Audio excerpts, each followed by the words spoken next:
Good morning, everybody. I am Magiabella for the Biophilic Alternative, and I'm your Sunday host. Sorry I wasn't on last week, but I was extremely busy and having a lot of family time. Today I wanted to talk about the subject of alchemy. Now, alchemy is a huge subject, so I'm just going to take my little piece of it that I wanted to talk about today. The definition of alchemy is the medieval forerunner to chemistry, based on the supposed transformation of matter. It was concerned particularly with the attempts to convert base metals into gold, or to find the universal elixir. Now, this would be the general public's view of alchemy and why we do not get very far with the process. The esoteric meaning is totally left out of the equation in the textbook definitions of the times, and even of the academics of today.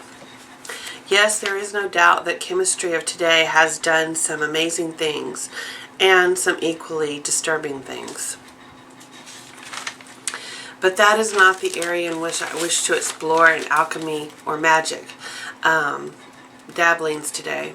Esoteric philosophies are where I am primarily focused, for the Philosopher's Stone was never about the material gold or everlasting youthful life on this plane.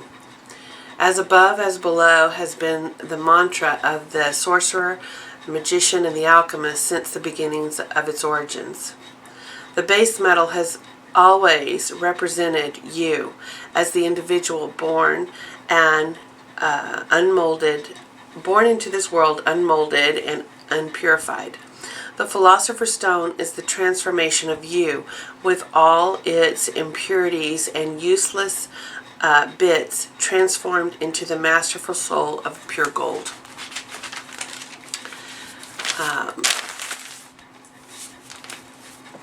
Christianity had even the baptism by water, which was a form of alchemy in purifying the soul. But in alchemy or the occultism, it would be your walk through the elements to be transformed into the Philosopher's Stone. Understanding with each walk through the elements, you learn and go deeper, casting out things that do not serve you or your higher good until you have reached your full stage of enlightenment. And no matter which plane of existence you are on, you are one with the universal, with the universe, and fully capable of command, power, and wisdom within. The true goal or gold of alchemy. Paulo Coelho writes in The Alchemist, "This is why alchemy exists, so that everyone will search for his treasure, find it, and then want to be better than he was in his former life. Lead will play its role until the world has no further need for lead, and then lead will have to turn itself into gold." That's what alchemists do. They show that when we strive to become better than we are, everything around us becomes better too. This is an article called The Zen of Alchemy, Transforming Anxiety into an Art. Transformation is tough. Even healthy transformation is difficult work. In fact, healthy transformation can be even more painful than unhealthy transformation. It is scary, stretching comfort zones and breaking mental paradigms.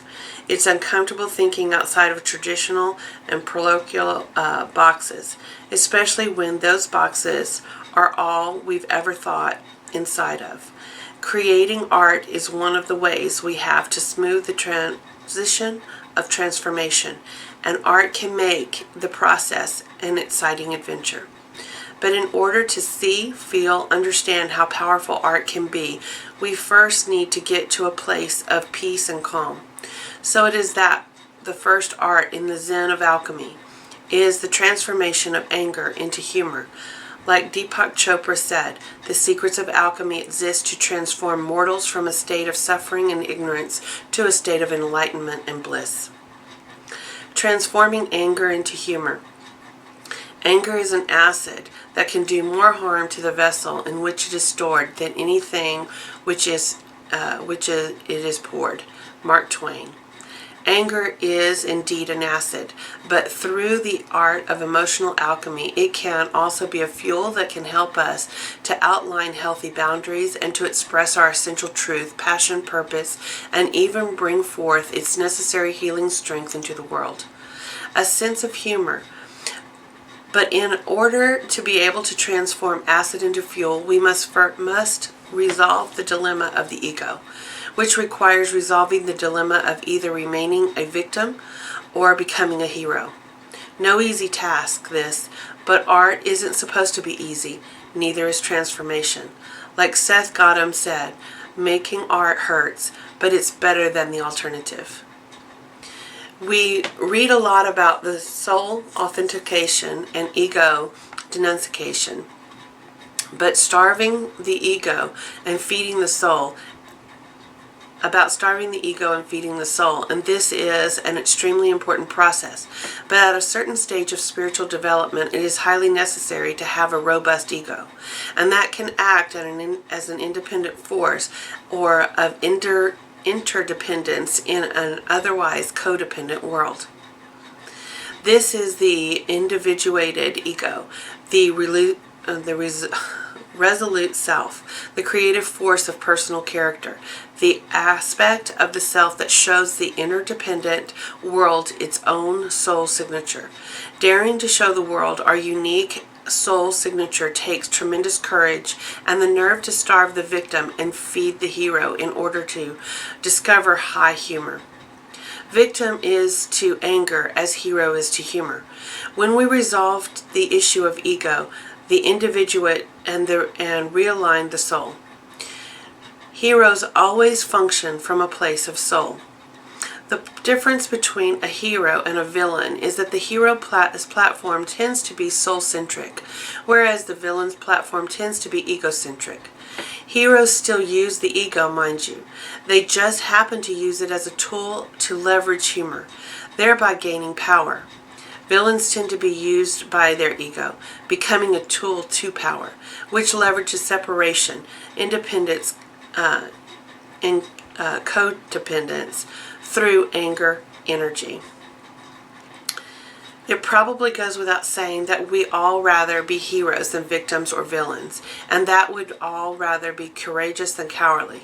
But most of us don't want to do the hard work necessary to transform our victimization into individuation. In most cases, it requires us becoming intimate with our pain and comfortable with our being vulnerable. It usually requires us to face our demons and wrestle with our shadows. Pain, demons, and shadows. These are the scary concepts, but even scarier is their suppression. In order not to become people who suppress themselves in unhealthy ways, in order to become victims or villains, we must instead become people that can express themselves in healthy ways, heroes. What follows are two tactics of self-expression that can prevent some suppression: creative catharsis and artistic playfulness. The creative catharsis. In almost every bad situation, there is a possibility of transformation by which the undesirable may become changed to the desirable. This is by Neoponica Thera. One exciting and rewarding way we can go on to becoming our own hero instead of remaining a victim is through creative catharsis, purging our anxiety through artistic expression, by transforming our anger into humor and our humor into art. We are all at once allowing ourselves to be worthy, to be courageously engaged with our demons. We are daring ourselves to dance on the fire, to harness the ability to transform rage into fire that cooks things rather than burns them. And if we should so happen to get burned, so what? We can simply rise like a phoenix through our own artistic expression.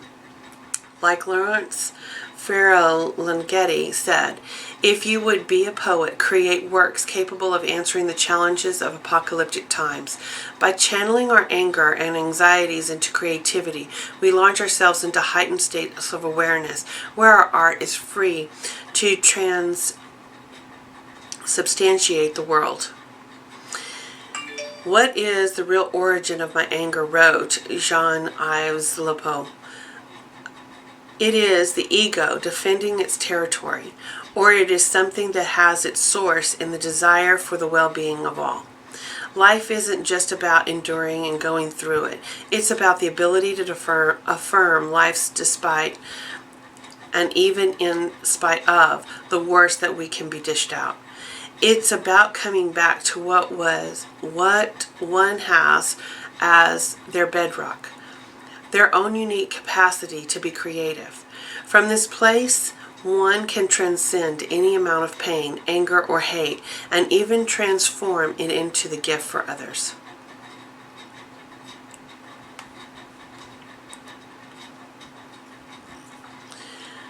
When we can express anxiety by expressing the energy through a drawing, a painting, a dance, or through song, we are indirectly unshackling the soul from its attachment to ego.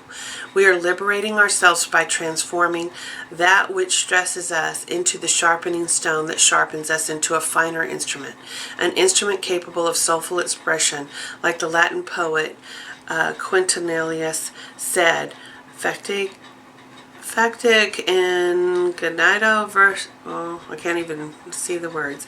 My anger creates verses. Forget water to wine. That's old hat. Instead, turn anger into art. Now that it is most worthwhile, that is the most worthwhile alchemy. Proactive playfulness. Humanity has advanced when it is advanced not because it has been sober, responsible, and cautious, but because it has been playful, rebellious, and immature. Tom Robbins. Playfulness and the drive to play require suppression of the drive to dominate. This in itself is worthy of practicing playfulness, but being proactive with such playfulness takes it to a whole new level. Call it a benevolent chaos, strategic messiness, purposeful improvisation, playful experimentation, alchemical joy. Proactive playfulness is the precise ability to transform the mundane into mythos, seriousness into sincerity, profanity into the sacred resonance, and anger into art. Practicing proactive playfulness is harnessing the power to transform confusion into clarity. Imagine Toto calmly pulling the curtain to reveal Dorothy and friends the true nature of the Wizard of Oz. Imagine Bansky practicing civil disobedience through humorous graffiti. Such a state is a platform where bewilderment and turmoil might blossom into insightful clarity and might even have the power to stretch the comfort zone or break the mental paradigms of others. There are some enterprises in which careful orderliness is the truer method. So says Ishmael, the hero of the Herman Melville's novel Moby Dick. How true is it, especially in an impermanent world that is consistently changing? Such playfulness launches the spirit into a heightened state of creativity, even as it prevents certainty from imprisoning imagination. It dances a jig upon the laurels and the glories of old with the full intent of trampling them, burying them like seeds that can grow into something gloriously new. Like Bruce Nussbaum mischievously articulated, in a uncertain, complex world of constant change, playfully discovering new answers to puzzles that do not have one right answer is a better approach than solving existing problems that do. It's all wide open. Not even the sky is the limit when approached with a playful heart. There are no rules but for the cosmic thresholds, and even those can be breached, at least metaphorically, with enough imagination. Like Einstein said, games are the most elevated forms of investigation. Mystery is the most beautiful thing we can experience. It is the source of all true art and science. Proactively playfulness puts us firmly in our game of life, and in the thick of the pains and pleasures, the heartaches and the love quakes, dancing us over it all with the humor of the Most High that launches us into the immense Here even the gods bow to the profane bow to us in profound veneration. This is what I think that we could all use right now, and when we set aside our ego, or at least set aside the negative aspects of our ego and transform it into art and dance and poetry, this is what alchemy truly is. It's transforming the things that we don't like, the ugly, the profane inside of us, and we transform it into something better, something more elevated. And that elevates society around us. So I just thought I wanted to share that with something that I was reading this morning, and I thought it was extremely important for more people to hear it. It was called the Zen of Alchemy, Transforming Anxiety into Art. The author was Gary Z McGee, and I found it on fractalenlightenment.com. So I just thought I would share that today, and that's what alchemy means to me, is transforming all those things that I don't like about myself into something else. So just thought I would give y'all a little bit of insight into alchemy, and y'all can comment below if y'all need any more information on sources of alchemy. And y'all have a wonderfully blessed Sunday. Thank you.